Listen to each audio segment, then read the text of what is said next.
ஃபாத்திமா விஷயம் தெரியுமா? ஜைனப் புது வீடு வாங்கிட்டாலாம், ஃபாரின் கார் வாங்கிட்டாலாம். என்னது ஃபாரின் காரா? அப்படி என்ன காரு? அது 40 லட்ச ரூபாயாண்டி. என்னது 40 லட்சமா? தைரி ஒரு நிமிஷம் வந்து போயிட்டு வந்துடுறேன். என்ன பேசிகிட்டு இருக்கும்போது எங்கே போகிற? ஒன்றும் இல்லைம்மா, கொஞ்சம் வயிறு எறிகிற மாதிரி இருக்குது, தண்ணி குடிச்சிட்டு வந்துடுறேன். எனக்கும் தான் எரியுது, எனக்கும் எடுத்துவா. இந்தம்மா நான் குடிச்சிட்டேன், நீ ஊற்றி அணைச்சிக்கோ.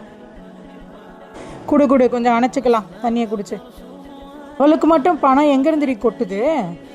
அவளுக்கு என்னம்மா, அவங்க வீட்டுக்கார் வெளிநாட்டில் வேலை செய்கிறாரு, வீடு வாங்குவா, கார் வாங்குவா, விட்டா இந்த தெருவையே வாங்கி. அட இருங்கப்பா, இதை சொல்கிறீங்களே, இதே ஜைனப் தான் ஒவ்வொரு மாதமும் அரிசி பருப்புலாம் வாங்கி கொடுத்து 20 ஏழைங்களுக்கு உதவி செய்கிறாரு தெரியுமா? உங்கள் 2 பேருக்கும் ஒரு விஷயம் சொல்கிறேன். நபிகள் நாயகம் ஸல்லல்லாஹு அலைஹி வஸல்லம் அவங்க 2 விஷயத்துக்காக பொறாமப்படலான்னு சொல்லியிருக்காங்க. என்ன விஷயம்னு உங்களுக்கு தெரியுமா? அது என்னன்னா, ஒன்று, யாராவது ஒருத்தர் அழகான முறையில் குரான் ஓதுனா அல்லாஹ் இதே மாதிரி குரான் ஓதக்கூடிய அறிவையும் ஆற்றலையும் எனக்கு கொடுன்னு சொல்லிட்டு அவங்கள பார்த்து நம்ம பொறாமப்படலாம். 2வது, யாராவது ஒரு பெரிய செல்வந்தர் இருக்கார், அவர் ஏழை எளியர்களுக்கு நிறைய உதவி செய்கிறாரு, தான தர்மங்கள் நிறைய செய்கிறாரு அப்படின்னா அந்த விஷயத்துக்கு நம்ம பொறாமப்படலாம்.